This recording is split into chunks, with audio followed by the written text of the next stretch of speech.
Assalamualaikum warahmatullahi wabarakatuh.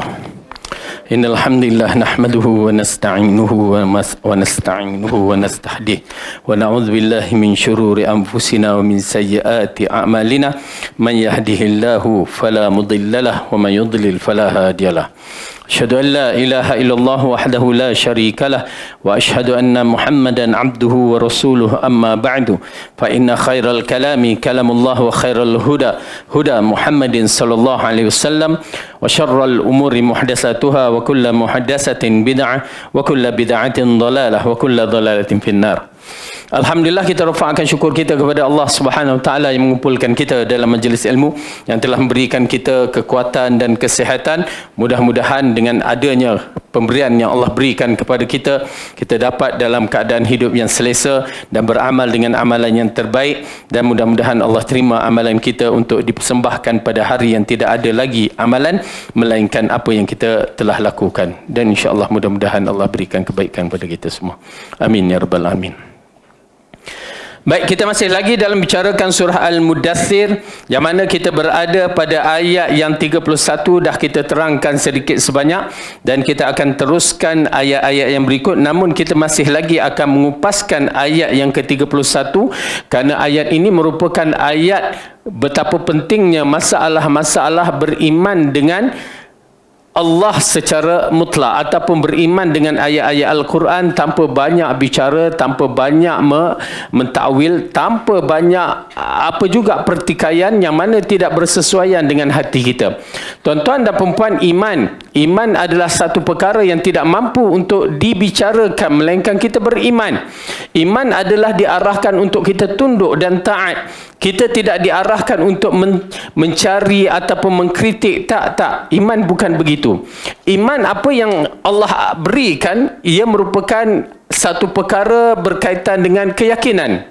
Tanpa ragu-ragu. Apa yang Allah utuskan, kita menerimanya sebulat. Ya, hati kita tanpa mengkritik, tanpa mempertikaikan. Maka di sini amat penting kita melihat pada ayat yang ke-31 ini, kerana Allah bagikan satu kalimah yang menyebabkan hanya bilangan sahaja manusia terbahagi kepada 2-3 kelompok. Ya, subhanallah. Tuan-tuan dan perempuan, alhamdulillah yang telah Allah memberikan petunjuk kepada kita untuk mengikut Al-Quran dan As-Sunnah tanpa banyak bicara. Bersyukur kepada Allah. Dengan rahmatnya kita dapat memahami Al-Quran dan As-Sunnah, ya, seperti mana yang dikehendaki oleh Allah dan Rasulnya. Maka di sini ayat ini saya akan bacakan kembali, dan kita lihat bagaimana Allah memisahkan dalam bab Al-Quran. Hanya bab nombor sahaja Allah memisahkan kelompok-kelompok manusia. Ya, baik, kita lihat ayat yang ke-31 dalam surah Al-Mudaththir. A'udzu billahi minasy syaithanir rajim. Wa ma ja'alna ashaban nari illa malaikatan wa ma ja'alna عدتهم إلا فتنة للذين كفروا ليستيقن الذين أوتوا الكتاب ويزداد الذين آمنوا إيمانا ولا يرتاب الذين أوتوا الكتاب والمؤمنون وليقول الذين في قلوبهم مرض والكافرون ماذا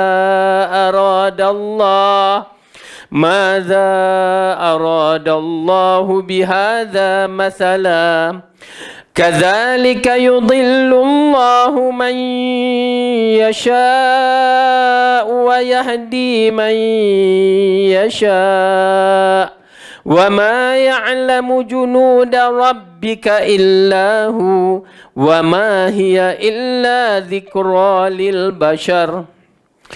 Dan tidak kami jadikan penjaga neraka itu melainkan dari malaikat, Dan tidaklah kami menjadikan bilangan mereka itu melainkan untuk menjadi cubaan bagi orang kafir, supaya orang yang diberikan Alkitab menjadi yakin, dan supaya orang yang beriman bertambah imannya, dan supaya orang yang diberikan Alkitab dan orang mukmin itu tidak ragu-ragu, dan supaya orang yang di dalam hatinya ada penyakit, dan orang kafir mengatakan, apakah yang dikehendaki oleh Allah dengan bilangan ini sebagai satu perumpamaan. Demikianlah Allah menyesatkan orang-orang yang dikehendakinya dan memberi petunjuk kepada siapa yang dikehendakinya, dan tidak ada yang mengetahui tentera Rabbmu melainkan Dia sendiri.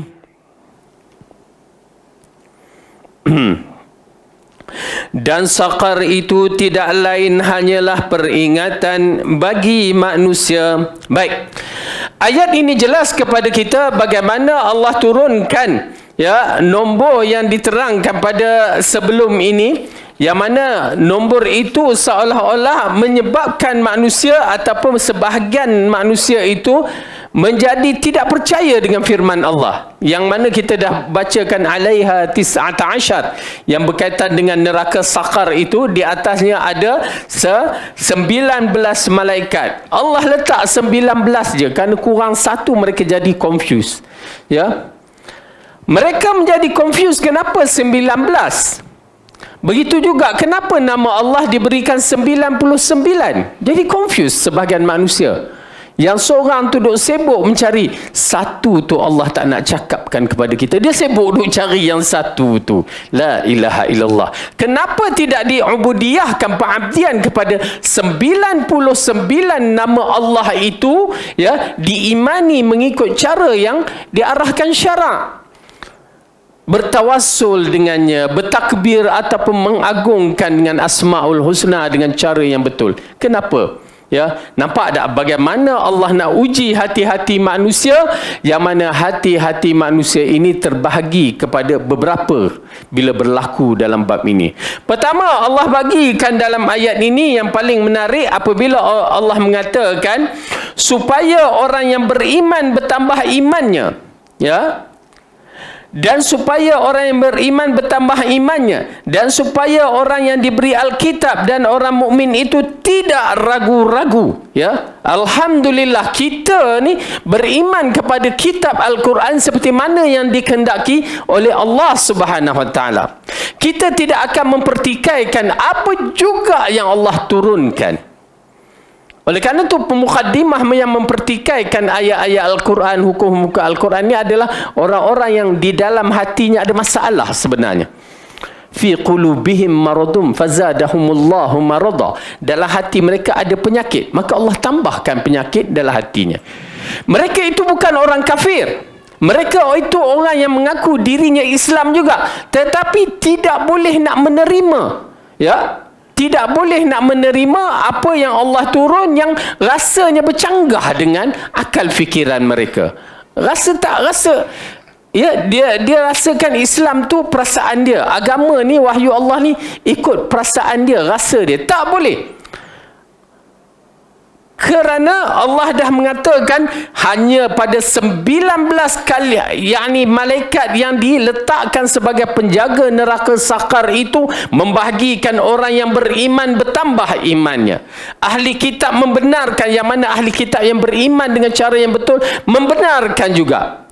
Yang muncul adalah orang-orang yang di dalam hatinya bermasalah, yang mana Allah mengatakan, dan orang-orang mukmin itu tidak ragu-ragu, dan supaya orang yang di dalam hatinya ada penyakit, yakni kategori orang yang berpenyakit, di antaranya orang munafik, di antaranya orang yang jahil ni, di antaranya orang-orang yang mengaku Islam tetapi memang ada sakit dalam hati dia, yang tak reti hukum hakam, nak bercakap tentang hukum hakam, tak reti agama Islam, nak bercakap dia sebagai seorang yang Islam, tak reti apa-apa, nak katakan I'm sister in Islam, cewa konon, tak tak reti tapi nak bicara tentang agama, lepas tu dah pening, ya, mentakwil agama mengikut akal fikiran. Okey.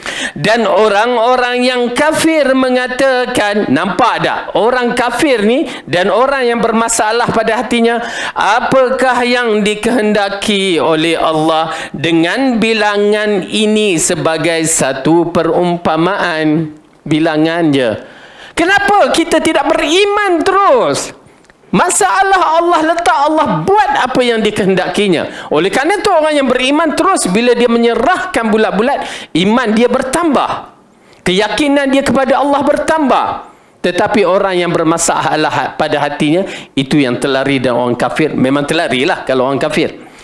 Demikian Allah menyesatkan orang-orang yang dikehendakinya dan memberi tunjuk kepada siapa yang dikehendakinya. Satu kalimah yang penting, tuan-tuan dan puan-puan, terima sahaja apa yang ditetapkan oleh Allah mengikut fahaman 3 kurun yang terbaik. Ini asas, ya.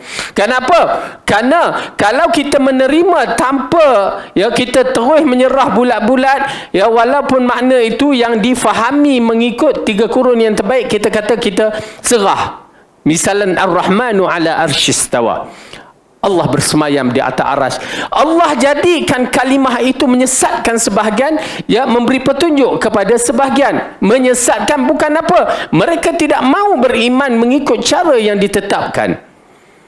Dan kita mengisbatkan sebagaimana yang Rasulullah isbatkan. Dia tak boleh wallahu alam, tak tahu apa yang Allah maksudkan. Itu dinamakan tafwid, ya, menyerah bulat-bulat kepada Allah dalam bentuk itu, sedangkan Rasulullah dah terangkan beriman cara dia, maka kita tafwid pun salah juga, ya. Dan di sinilah datang perkara yang penting, yang mana Allah kata, demikian Allah menyesatkan orang yang dikehendakinya dan memberi petunjuk kepada siapa yang dikehendakinya, dan tidak ada yang mengetahui tentera Rabbmu melainkan dia sendiri. Ya, agak menarik kalimah ini. Allah mengatakan wa ma ya'lamu junuda rabbika. Kalimah Rabb digunakan. Ya, bila kita mendengar kalimah Rabb digunakan, mengisyaratkan tentera dia bukan sebarangan. Mengisyaratkan Allah sedang membicarakan, aku Tuhan yang Maha Kuasa yang mempunyai tentera yang tidak ada tolok bandingnya. Tu dia kalimah tu.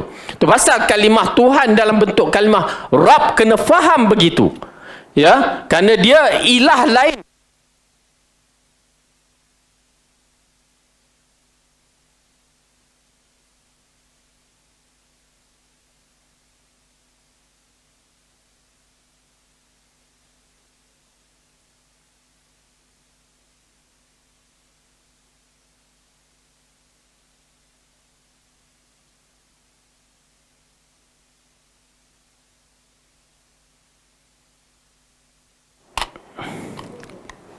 Baik.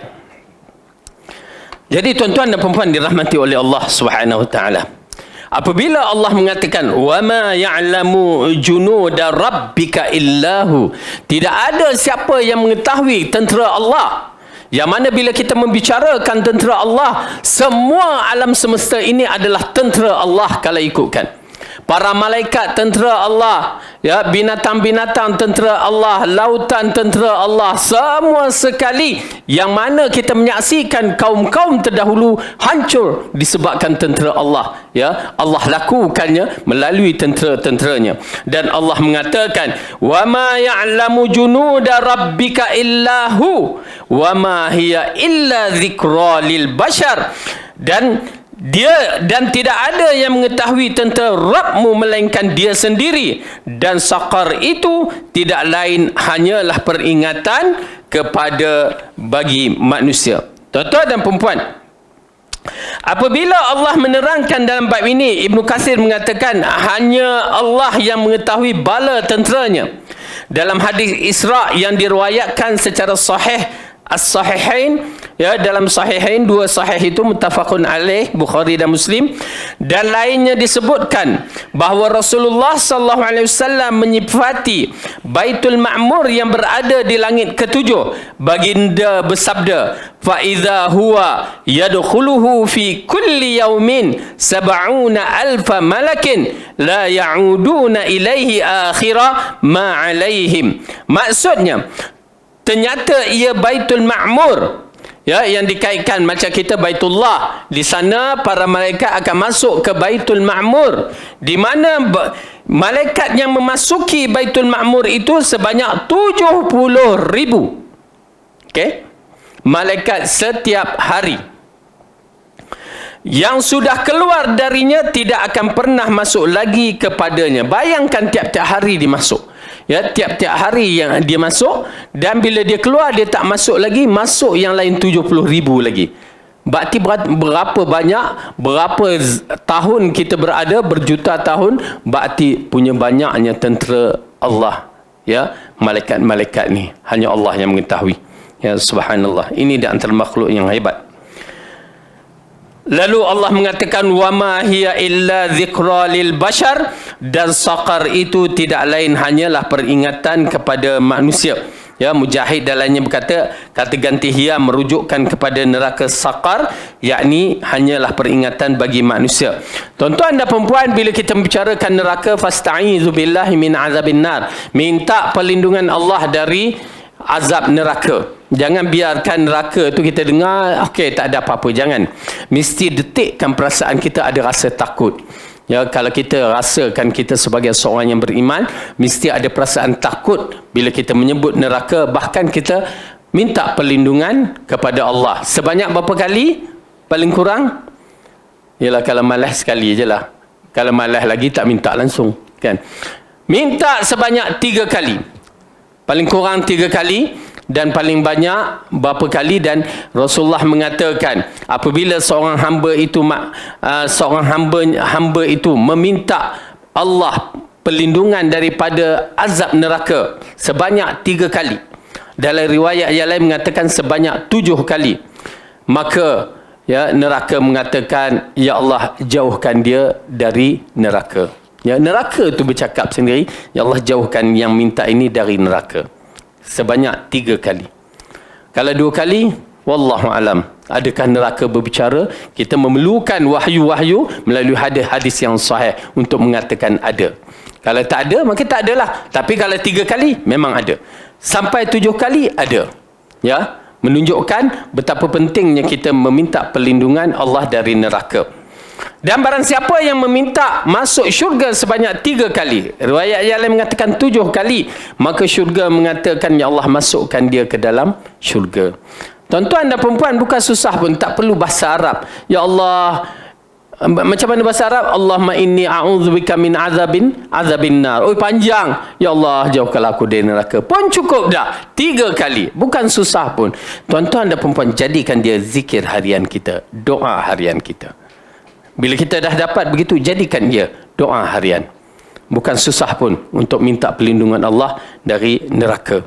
Kerana bila kita dapat, ya, manalah tahu doa kita mustajab. Allah akan jauhkan kita bukan dari neraka saja, ya, desingan neraka kita tak dengar, bahang neraka kita dijauhkan. Memang itu yang kita nak, ya. Baik. Kemudian Allah mengatakan,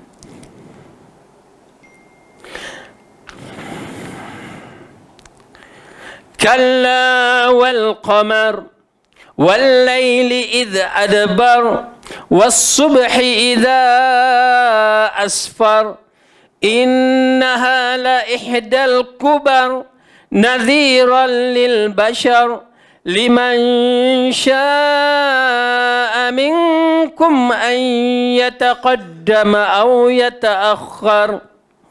Sekali-kali tidak demi bulan dan malam ketika telah berlalu dan subuh apabila mulai terang.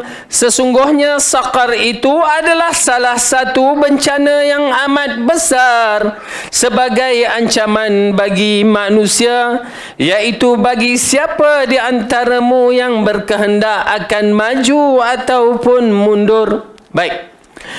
Kemudian Allah berfirman, Ibnu Katsir mengatakan, kemudian Allah berfirman sekali-kali tidak, demi bulan dan malam ketika telah berlalu, yakni yang telah lewat, was-subhi idza asfar, dan subuh apabila mulai terang, yakni mulai terbit. Sesungguhnya innaha la ihdal kubar, sesungguhnya sakar itu adalah salah satu bencana yang amat besar.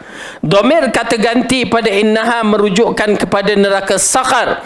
Demikianlah pendapat Ibnu Abbas, Mujahid, Qatadah dan Dahaq dan beberapa ulama salaf. Okey, dalam ayat ini menceritakan apabila Allah bersumpah dengan kalimah wal kalla wal qamar wal laili idh adbar was-subhi idza asfar. Kalimah ini semua adalah kalimah sumpah. Bila Allah bersumpahkan dengan nama makhluk, dan Allah bersifat bersumpah dengan nama apa yang dikehendakinya, kerana dia pencipta. Jangan kita memikirkan kenapa Allah bersumpah. Tetapi ulama tafsir membahaskan bila Allah bersumpah atas nama makhluk, seperti yang kita lihat dalam ayat ini, maka dia mempunyai maklumat yang besar. Ada perkara yang nak diceritakan ataupun ada perkara yang perlu dibuat research, penyelidikan. Wattini wazzaitun wadduha wassama'i wattariq. Semua itu adalah kalimah sumpah yang perlu diambil perhatian. Baik. Jadi oleh kerana itu bila Allah bersumpah atas nama kalla wal qamar, bulan, al-qamar, badarul lail, bulan yang berkembang. Kalau bulan tak berkembang dinamakan apa? Bulan sabit, dinamakan hilal. Hilal. Okey. Qamar, bulan purnama, Qamaruddin. Itu nama orang lah kan. Bulan purnama, yakni agama yang apa yang nak sebut? Bulan agama kan. Bersinar seperti bulan purnama tu Qamaruddin. Dia tak ada Hilaluddin ada.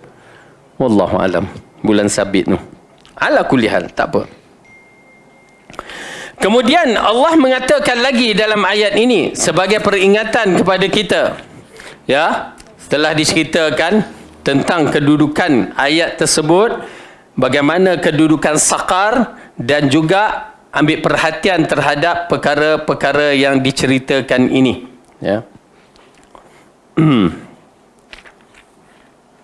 Sebentar.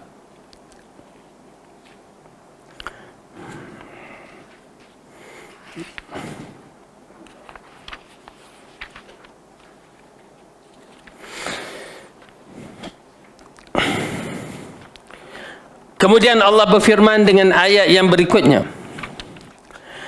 Kullu nafsin bima kasabat rahinah illa ashabal yamin fi jannatin yatasaalun 'anil mujrimin ma salakakum fi saqar qalu lam naku minal musallin wa lam naku nut'imul miskin wa kunna nakhudu ma'al khaidin wa kunna nukadzibu biyaumiddin hatta atana al-yaqin.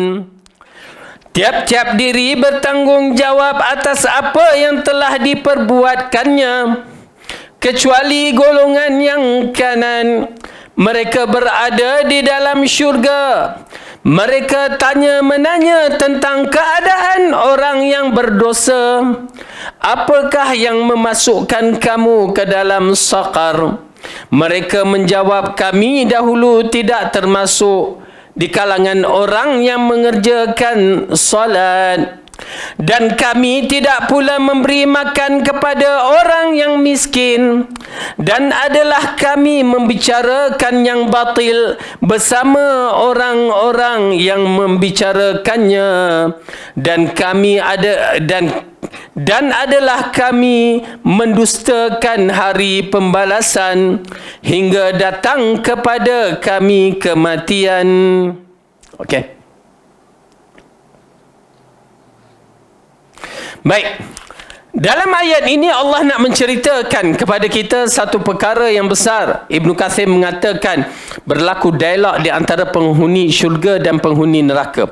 Ya, apabila kita dimasukkan syurga, insya-Allah amin ya rabbal alamin, dan ahli neraka dimasukkan ke dalam neraka. Dia ada beberapa kategori ya. Sebelum masuk neraka, sebelum habis keputusan, ada perbicaraan antara ahli syurga, ahli neraka dan ashabul a'raf yang duduk tengah-tengah, tak tahu mereka ni syurga ke neraka, syurga ke neraka. Tengok ahli syurga, mereka bersemangat, alangkah seronoknya jika kita dapat masuk ke sana. Tengok ahli neraka, rasa kecut ya. Dia minta lindung Allah, jauhkan mereka dari neraka. Begitu ashabul a'raf. Ashabul a'raf ni kesudahannya ahli syurga. Ya, tetapi dia masuk tu lambat. Nauzubillah, kita minta jangan.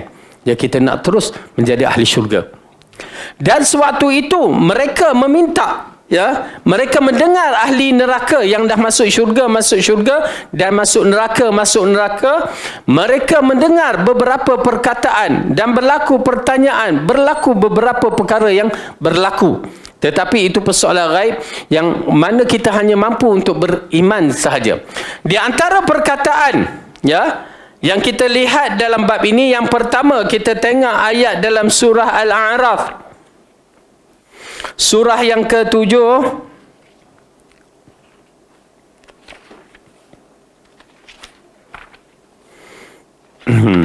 Okey. Ayat yang ke-50.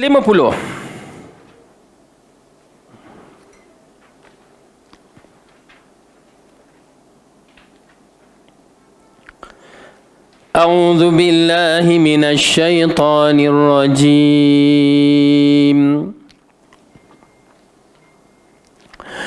ونادى أصحاب النار أصحاب الجنة أن أفيضوا علينا من الماء أو مما رزقكم الله قالوا إن الله حرمهما على الكافرين. Dan penghuni neraka menyeru penghuni syurga, limpahkanlah kepada kami sedikit air atau makanan yang telah direzekikan Allah kepadamu. Mereka penghuni syurga menjawab, sesungguhnya Allah telah mengharamkan keduanya itu ke atas orang-orang yang kafir. Nampak? Berlaku ya, sembang menyembang di antara ahli syurga dengan ahli neraka. Ya, berlaku di sana. Setelah ahli neraka diseksa, diazab, ya, maka dia mengharapkan minuman. Sikit je, nak banyak? Tak, sikit je. Dan juga makanan. Nak banyak? Tak, sikit je. Kenapa?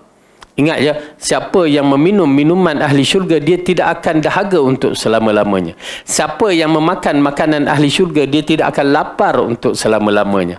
Oleh kerana itu, mereka dalam neraka memerlukan sikit je. Bila dapat minum tu dah, mereka tak kisah kamu azab. Aku dah tak dahaga dah.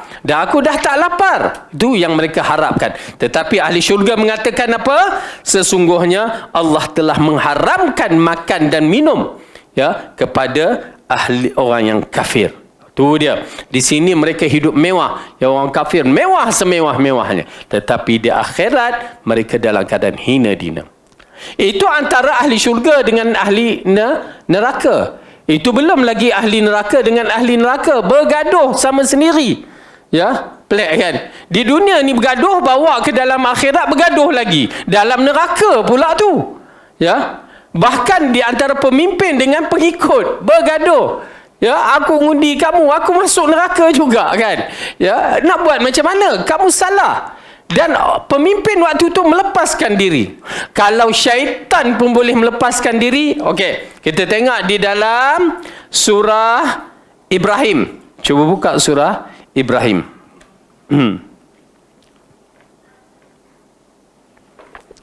Okey. Surah Ibrahim, surah yang ke-14, juzuk yang ke-13. Ayat yang ke-22. Ini semua berlaku setelah Allah letakkan dalam neraka. Ayat 22 Allah berfirman, A'udzubillahi minasyaitonir rajim. وقال الشيطان لما قضي الأمر إن الله وعدكم وعد الحق ووعدتكم فأخلفتكم وما كان لي عليكم من سلطان إلا أن دعوتكم فاستجبتم لي فلا تلوموني ولوموا أنفسكم ما أنا بمصرخكم وما أنتم بمصرخي إني كفرت بما أشركتمون من قبل إن الظالمين لهم عذاب أليم. Dan berkatalah syaitan tak kala perkara hisab telah diselesaikan. Yang ni dah confirm. Yang ni ahli neraka, ahli syurga. Hisab, penutup. Ya, mizan, timbang. Sesungguhnya Allah telah menjanjikan kepada kamu janji yang benar dan aku pun telah menjanjikan kepada kamu, tetapi aku menyalahinya.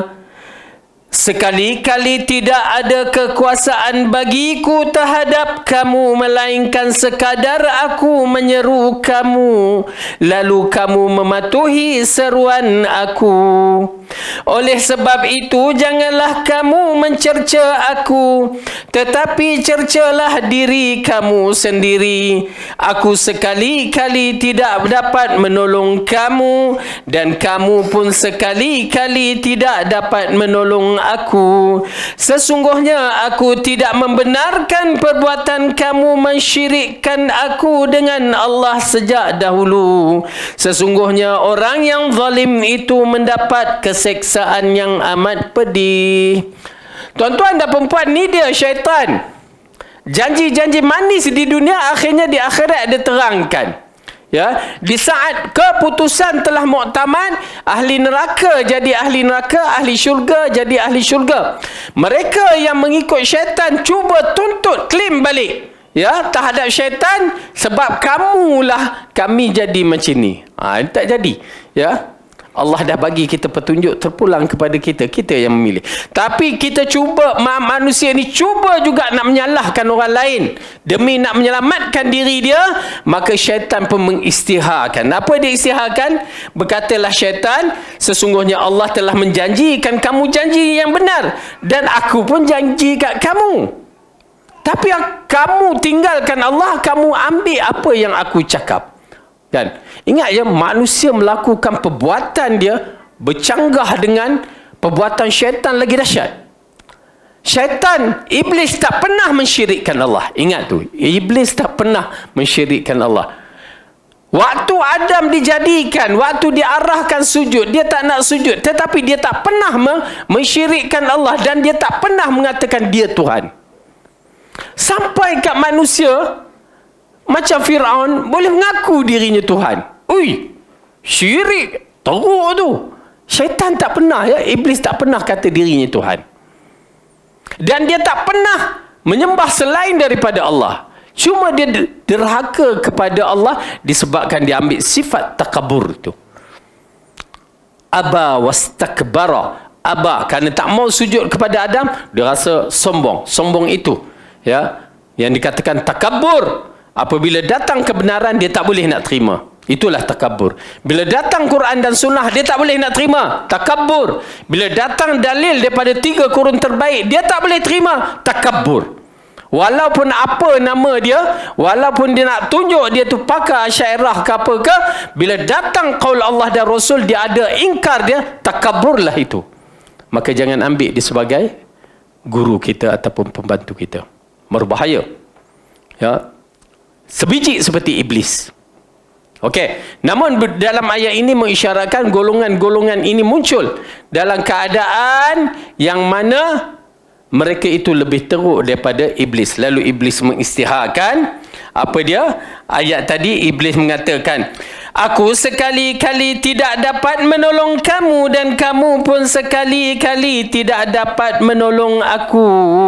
Sesungguhnya aku tidak membenarkan perbuatan kamu mempersekutukan aku dengan Allah sejak dahulu. Sesungguhnya orang yang zalim itu mendapat keseksaan yang amat pedih. Kesan dia, sudahnya. Habis. Ya tuan-tuan dan perempuan, ini dunia amal kita. Maka betulkan akidah kita. Kalau boleh kita tak nak ada rintangan dalam perjalanan kita menuju ke syurga. Ya, tak nak.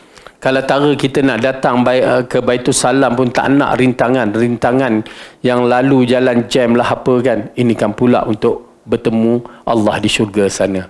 Minta kalau boleh Allah segerakan kita semua. Amin ya rabbal alamin.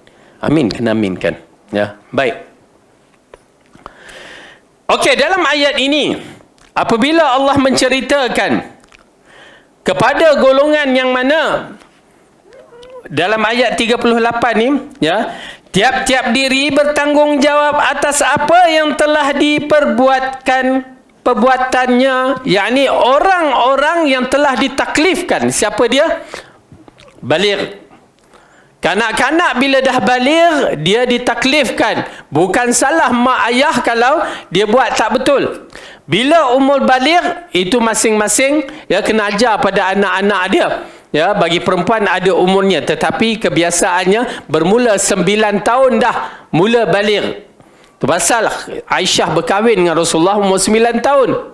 Ya, dan Rasulullah mengatakan 10 tahun tu dah boleh kena pisahkan antara anak lelaki dan anak perempuan tempat tidur. Dan juga mak bapak tidak boleh tidur dah dengan anak lelaki ataupun perempuan. Yang mana pada umur yang begitu. Kalau tidur sekali-sekala rindu ke apa, itu lain cerita.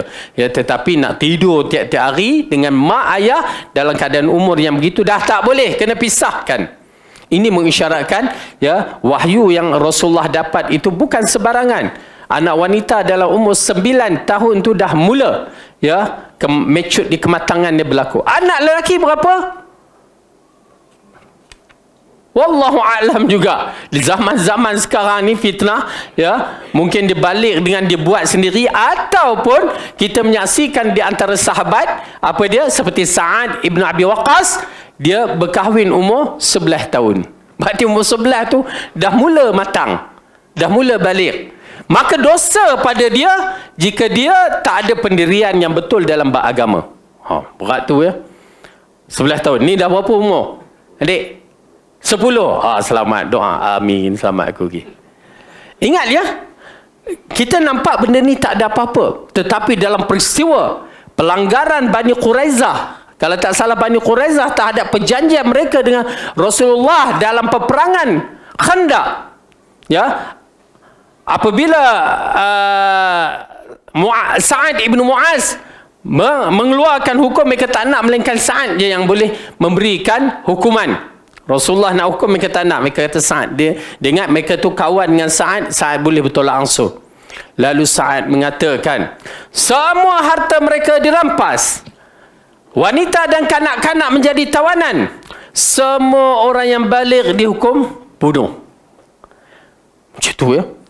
Sampaikan nak tahu budak itu dah baligh ke tidak. Maaf, saya katakan terpaksa dilihat sudah tumbuh rambut ke tidak. Macam itu sekali.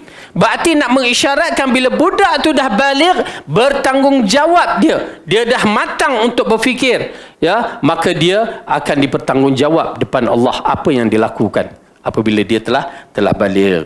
Tapi itulah, bila kita tengok anak-anak kita ni, ya, umur 20 pun rasa macam tak baligh lagi. Ya, macam budak kecil je lagi, duduk sibuk main game. Kan? Nauzubillah. Itu bukan budak aja, mak budak main game, pak budak pun. Ya. Tapi nak ceritakan kematangan tu dah ada dalam usia yang begitu. Nauzubillah. Minta Allah beri petunjuk kepada kaum keluarga kita. Okey.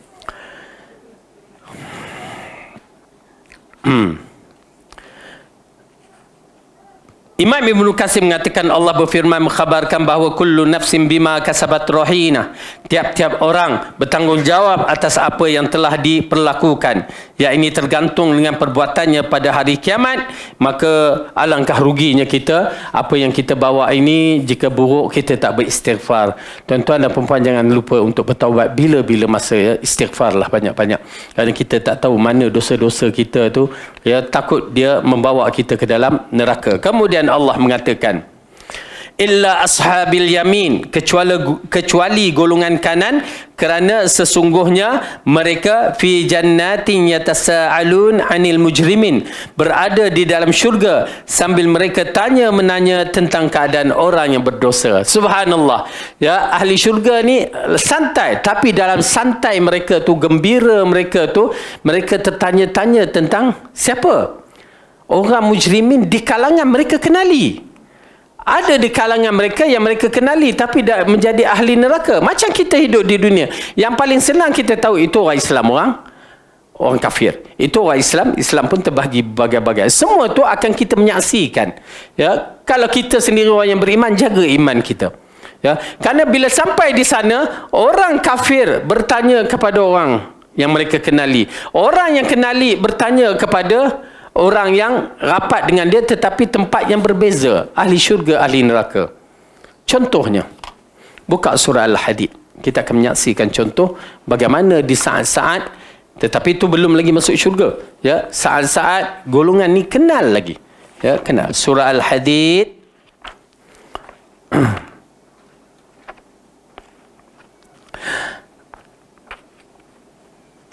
Juzuk yang ke-27. Ayat yang ke-13.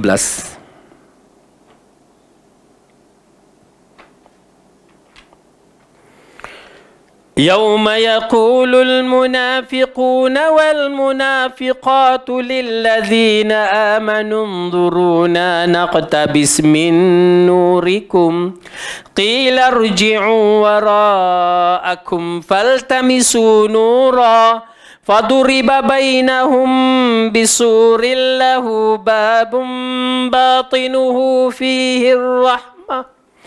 فيه الرحمة وظاهره من قبله العذاب. Pada hari ketika orang-orang munafik dan perempuan munafik berkata kepada orang yang beriman, tunggulah kami supaya kami dapat mengambil sebahagian dari cahayamu. Dikatakan kepada mereka, kembalilah kamu ke belakang dan carilah sendiri cahaya untukmu. Lalu diadakan antara mereka dinding-dinding yang mempunyai pintu. Di sebelah dalamnya ada rahmat dan di sebelah luarnya dari situ ada seksa. Okey, ini di saat sebelum berlepas melalui titian sirat berlaku. Dipisahkan orang mukmin dengan orang munafik. Mereka kenal. Lihat ayat tu. Ayat berikutnya. Yunadunahum alam nakum ma'akum قالوا بلى ولكنكم فتنتم أنفسكم وتربصتم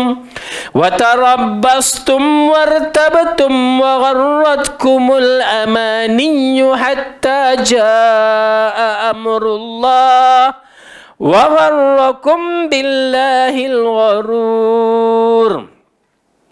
Orang-orang munafik itu memanggil mereka orang-orang mukmin seraya berkata, bukankah kita dahulu bersama-sama, yakni kami bersama dengan kamu?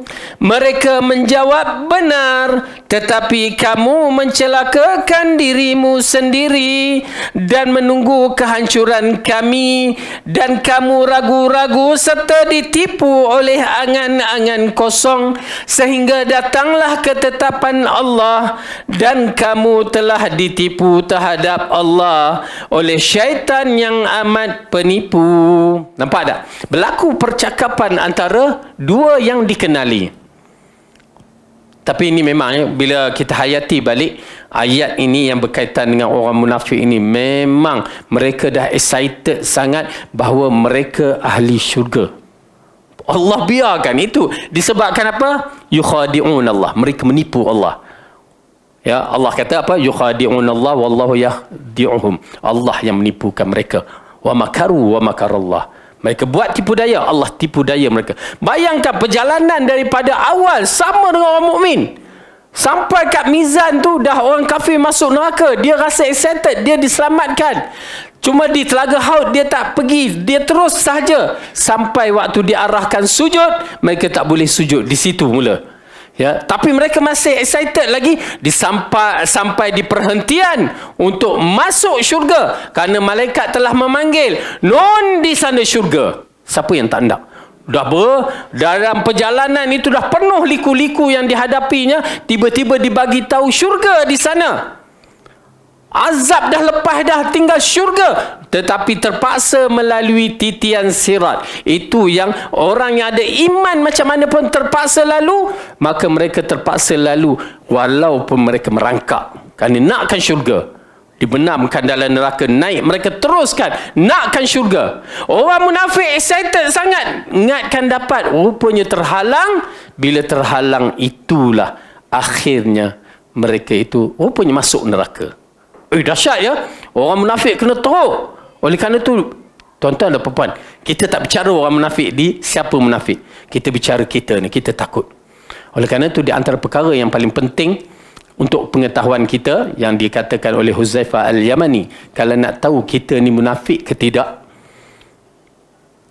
ya, tengok kepada amalan kita yang rahsia. Maksudnya amalan yang tidak menonjolkan kita di depan masyarakat. Kalau amalan kita, misalan bertahajud ke, atau qiyamul lail ke, atau bersedekah ke, apa juga acara-acara tu pernah kita buat secara senyap. Orang tak tahu, bersyukur kepada Allah. Tak payah kita hantar mesej, jom tahajud, pukul 3 pagi. Tak usah. Saya nasihat kepada tuan-tuan dan perempuan, jangan. Itu ada unsur riak dalam tu. Ya. Salam tahajud pukul 4 pagi. Tak usah. Kecuali kalau suami untuk isteri, isteri untuk suami. Ataupun bapa untuk anak, mak untuk anak. Ya. Anak untuk mak. Mungkin juga kan. Tetapi lain daripada itu jangan. Allah nak tunjuklah kan. Sayang, bagi saya ada unsur yang tak kena. Wallahualam. Kena kahwin lah. Kena kahwin. Kalau nak mempraktikalkan yang mana Rasulullah kata dirahmati oleh Allah seorang lelaki itu bangun tengah malam dan dia mengejutkan isterinya, dan dirahmati oleh Allah bagi wanita yang bangun tengah malam dan dia renjiskan air kepada suaminya, mengejutkan suaminya untuk solat bersama. Kan itu tak apa. Laki dengan isteri, suami dengan isteri tak apa. Itu pun tengok isteri kalau nak renjis, dia tengok suami dia macam mana, panas baran ke tidak, kan. Buat dia renjis, suami dia mengamuk, penampar, pum. Ya, malam tu nangis tahajud, rupanya nangis kena tampar. Tak boleh lah. Ya, ya. Hadis, kan ada satu hadis, pahala yang semisal jika kita tunjukkan kepada sesuatu yang ada betul dan orang tu mengamalkannya betul. Maksudnya kalau kita kejut isteri kita dan dia buat solat tahajud, kita pun dapat pahala. Ya. Tapi kita pula tak tahajud, tak boleh lah. Kena bertahajud. Cuma yang itu pasal suami isteri itu kita katakan tak menjadi masalah. Tetapi yang jadi masalah bila kita kejutkan orang luar, cara tu rasa tak apa nak kena lah. Tak apa nak kena. Dia mungkin fikir kan, kalau dia kejut isteri seorang je satu pahala, kalau dia kejut orang luar banyak pahala.